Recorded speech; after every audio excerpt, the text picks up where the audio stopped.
గారికి చాలా థ్యాంక్స్ అండి. ఫైర్ యాక్సిడెంట్ అయ్యి ఇల్లంతా కాలిపోయింది. మీరు స్పందించి మా కోసం ఇవన్నీ చేసినందుకు చాలా థ్యాంక్ యూ. 25 మంది వయోవృద్ధుల ఆకలి తీర్చడానికి శ్రీమతి యార్లగడ్డ జానకి గారు ఆశ్రమానికి 6 రైస్ బ్యాగులు డొనేషన్ ఇవ్వడం జరిగింది. యార్లగడ్డ జానకి గారి జన్మదినం శుభ సందర్భంగా ఈ అన్నదాన కార్యక్రమం చేయడం జరుగుతుంది.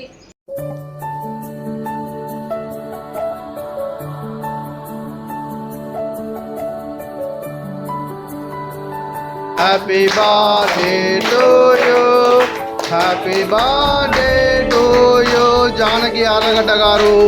Happy birthday to you. Annadata. Sukhi baba, Sukhi baba.